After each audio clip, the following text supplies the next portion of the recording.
बात बताऊं, ये चीज मैंने रात भी बताई थी, कल पहले दिन जब था, कि भगवान के दरबार में कभी हाथ बांध करके और मौन करके नहीं बैठते हैं। वैसे कल भैया बता रहे आपके गांव में कथाएं बहुत होती हैं,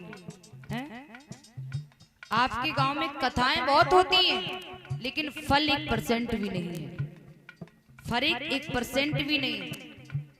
कथा होने का मतलब ये नहीं है कि नाम है कथा होती है, कथा का मतलब ये होता है कथा से हमारे गांव में प्रभाव कितना पड़ा, उसे कहते हैं कथा। इसे कथा नहीं कहते कि कथा चल रही है, 2-4 लड़कों को लिया, साड़ी पहना, नचाया, नौटंकी कर रहे हैं, वो कथा नहीं है। ऐसे लोगों से हमारे बच्चों पर भी गलत प्रभाव पड़ता है महाराज। ऐसी जगह पर धन खर्च करने से हमारा धन भी जाता है, हमारा धर्म भी जाता है, कुछ भी हाथ आने वाला नहीं है। कल बता रहे थे भैया हमारे गांव में बहुत कथा हुई है, बहुत कथा होती है, तो मैंने कहा बहुत खुशी की बात है आपके गांव में कथा होती है। कथा होती है क्या नहीं होती, ये तो जब पांडाल में लोग बैठेंगे तब मालूम पड़ेगी कथा होती है नहीं होती है। दिखावा में कथा होने से कथा थोड़ी नहीं होती है ना। इसलिए निवेदन है, कथा कहने से नहीं, कथा किसी से भी कराइए, लेकिन कथा कराइए।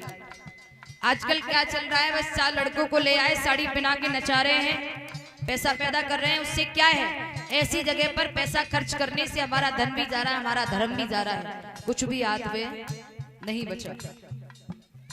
तो इसलिए निवेदन है, हम लोग कथा का मतलब क्या है, लोगों को मार्गदर्शन कराना। कल को हम भी बच्चों यहाँ पर 4 लड़कों को साड़ी पहन करके नचाएंगे, तो हमारी ये छोटी छोटी जो पीढ़ी है आगे चल के ये क्या समझेंगे। हमारे बाबा हमारे पापा ऐसी कथा कराते थे, शायद वही कथा होती है, नाचने वाले आते हैं, है नहीं, शायद वही कथा होती है। हमारे बच्चे भी नहीं सत्य समझ पाएंगे सच में कथा है क्या। इसलिए हमें अपने बच्चों को भी मार्गदर्शन कराना है कि सच में कथा है क्या। और पंडाल में ये सब करने से, साड़ी पहना के नचाने से कुछ देर तो लगेगा, हाँ भाई आनंद आ रहा है, लेकिन आनंद नहीं है वो, आनंद नहीं है वो। कुछ देर लगेगा आपको, जब तक प्रांगण में होंगे तब तक हा लगेगा, हाँ चल रहा है सब कुछ अच्छा, लेकिन उसका रिजल्ट तो तब मालूम पड़ेगा जब 7 दिन के बाद वहां से ब्यास भी टूट जाएगी, तब तुम्हारे गांव में सुधार कितना हो रहा है। उसे कहते हैं कथा। पैसा खर्च करने कोई कथा नहीं कहते हैं, सुनिएगा। इसलिए प्रेम से ताली बजा के और सुनिएगा। आप लोग ये ना सोचिए कि जरा सी बच्ची ऊपर बैठ गई है हमें उपदेश दे रही है। मैं कोई उपदेश नहीं देने आई हूँ, जैसे कि कृष्णा की गुरु की कृपा, मैं आप सभी की सेवा करने आई हूँ। जैसी सेवा बनेगी आप सभी की सेवा करूंगी और सेवक हूँ, सेवक बन के रहूंगी।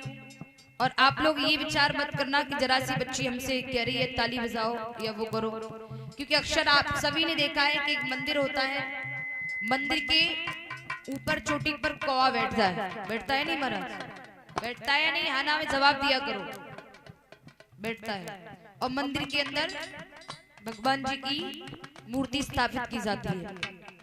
तो हम तो भैया कौवा समझ लो जो ऊपर बैठे हैं, आप सभी एक देवता है ना महाराज। इसलिए ताली बजा के बोलिए, शर्म नहीं करते हैं ताली बजाने में, कई लाभ हमें आपको होते हैं। भगवान कहते हैं सदा सेव्या श्रीमद् भागवती कथा ये शास्त्रवण मात्रेण हर्षितम समात्रे। भगवान कहते हैं जो मेरी मीठी कथाओं को कहता है या सुनता है, जो सदा मेरी कथाओं को कहता है, गुणगान करता है, ताली बजा के संकीर्तन करता है, उन लोगों के जीवन में, उन लोगों के हृदय में मैं हर समय स्थापित हो जाता हूँ, हर समय विराजमान हो जाता हूँ, है ना महाराज। इसलिए ताली बजा के बोलिए, ये कोई मेरा संकीर्तन नहीं है, कोई मैं अपना भजन नहीं बुलवा रही हूँ, भगवान जी का संकीर्तन है। ये ताली बजा के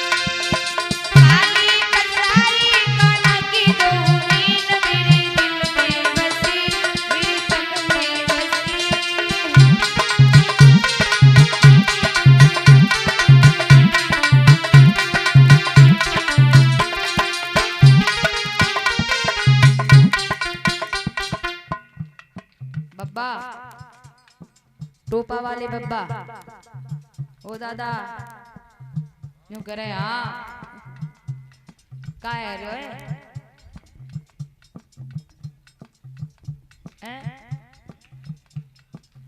थोड़ी ताली बजा ले। ताली बजाने से हमारे शरीर का रक्त संचालक भी अच्छा रहता है। ताली बजाने से विद्वान कहते हैं कि हमारी हथेली की जो हस्तरेखाएं गलत लकीर को पकड़ लेती हैं वो लकीर मिट जाती है महाराज। इसलिए ताली बजा के बोले बब्बा ओ दादा